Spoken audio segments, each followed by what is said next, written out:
Hi everyone, Curtis here from Goth Rider Creations, and in today's episode I'm going to unveil the second of my new projects. Stay tuned.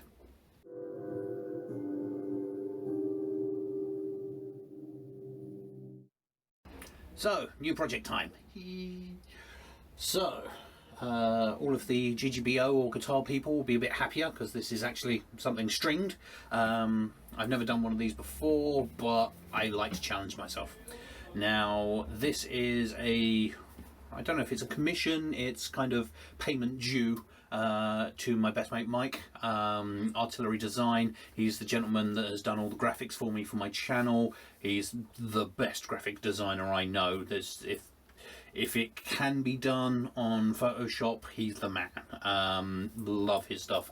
Now, him and myself, we are both big fans of sci-fi, and particularly things like steampunk, diesel punk, and cyberpunk. If you're not familiar with them, they have been getting more and more common these days. Many years ago, we worked together at a local council job, and between us two and our friend Luke, we kind of had all bases covered. Luke was a massive steampunk fan. Mike was really into his diesel punk, and I love my cyberpunk. So it's it's an interesting sort of theoretical universe. I really enjoy it. And me and Mike are very obsessed with the Fallout series of computer games, which is very much in the diesel punk area of things.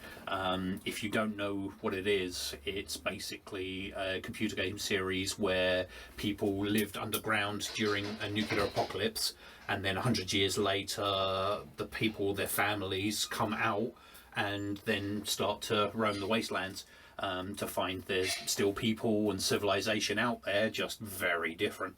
Now, Mike is amazing for always coming up to me and going, Curtis, I've had this idea, I don't know if it's possible, can you make it happen? And he will give me, sometimes he'll give me a really elaborate brief, sometimes he will give me next to nothing, and then I will just run riot. And to be honest, those are the kind of commissions I love. If someone wants something very specific or a carbon copy of something, I can do it, but it doesn't leave me a lot of creative freedom. Whereas Mike is amazing. He'll just go, I want something like that, roughly that, using that, and bit of that. Cool. So that's basically what we have.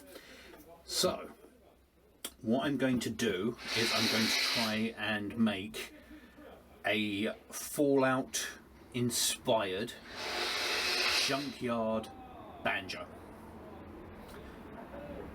Yeah, I've never heard of one either.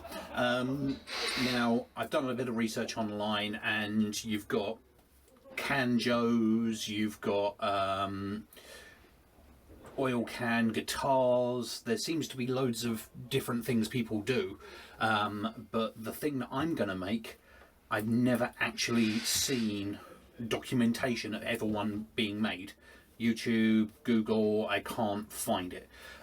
People have made varying variations of these instruments, but the one I want to make, I can't find a record of anywhere. So it's going to be interesting. I can't find a lot of the dimensions that I need, so I'm going to kind of have to make it up as I go. So yeah, not entirely sure. But the two main ingredients I have already purchased. So what we have is that and that.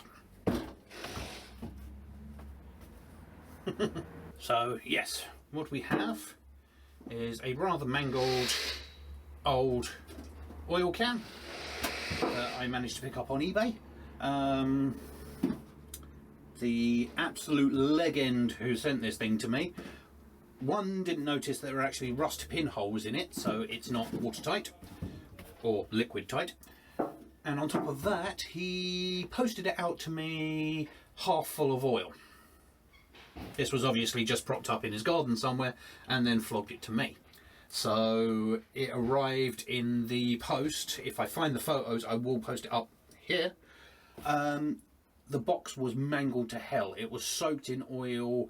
I think Royal Mail actually worried that they damaged it in transit because they just mummified it in some kind of weird yellow tape and put a little notice on it saying, "We're really sorry that this package was damaged in transit."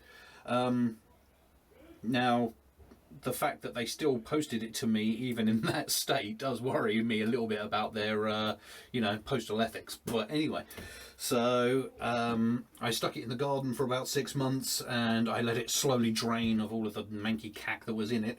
I've cleaned it up as best I can. I'm not going to go too crazy on it because I'm going to have to cut it up a bit anyway, and get rid of some of the big dents. But yes, so that's the main body, and what we have is a branch of oak. Now, I'm lucky that I've got some very large oak trees around the back of the house, and in a storm a few months ago, a few of the larger branches came down and I managed to grab this piece, which is pretty much, I mean, ignore this bit up here, but it is very straight, very clean. It has really decent grain, very tight packed grain, and I measured this in at about 46 mil with the bark on. Now the bark is only about 1 mil thick. Now, from what little I can find online, the nut widths of these kind of banjos are usually between 30 and 35 mil, so there should be plenty of meat on there to be able to flatten the top and make this into a neck.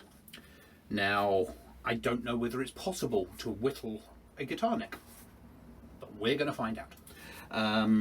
I do have other options for some timber. I recently picked up some reclaimed timber from Facebook Marketplace, and there was actually a decent sized chunk of construction hardwood. So I do have a backup plan if this isn't thick enough. I will actually have to add a chunk on the back for the heel. So yeah, this might not be perfect. I might even have to find a different branch depending on how this one looks, but we will whittle this down, we will flatten the top, and we'll see how it looks. But I want to give it a try. I am going to be installing a carbon stiffening system into this. I'm going to prototype a system, and if it works and if people have any interest, I might make more and make it available for people. As I proved from the previous guitar, if you strengthen the neck enough, you can make a neck out of anything. So I want to be able to have it as an almost a slot-in system, so you can just route one hole into the neck and then just add an insert, add your truss rod, and then you've got your carbon, your truss rod all in one pretty much piece going through the neck, and you're done. And then it will be strong enough that you can pretty much make a neck out of sawdust if you want to. So that's my theory. It will be a bit of a prototype. We will try it. A lot of people say that you shouldn't or can't do these kind of necks because you haven't got the quarter sawn timber. Yeah, people should know by now. Saying to me can't is, yeah, but we're going to try it. This might not work, but I'm happy to give it a go. You know me. If it's hard and weird, I'm doing it. Mine's out the gutter, people. So, that's the plan. Now, I am going to be making a 21-inch scale, 4-string Irish banjo. We wanted to make it small scale or short scale because Mike does do a lot of walking and a lot of camping, so I think he likes the idea of just being able to stick that on the back of his rucksack, go out camping, set a fire in the woods, obviously controlled, and then just sit and play banjo by the fire. I think there's a deliverance without the nastiness, but hey. Yeah. Now, what I do want to do is try and tie it in with the Fallout games. So I have some ideas for some of the items that are found in the game.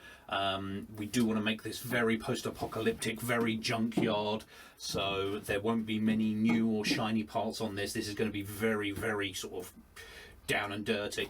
I will be sourcing some of the parts that I'm going to use.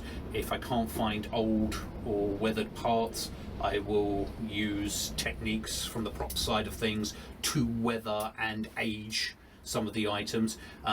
So if anyone has any interest in that, let me know, and I will do specific videos on how to weather certain parts or how to age the metals for you to be able to use. I will also be making some of the items from the game to put into this to tie it in with the game theme.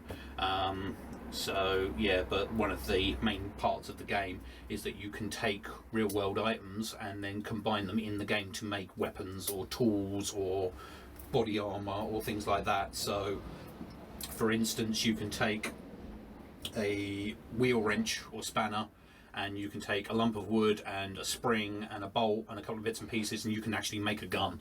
So I like the idea of taking random bits and pieces and making a banjo.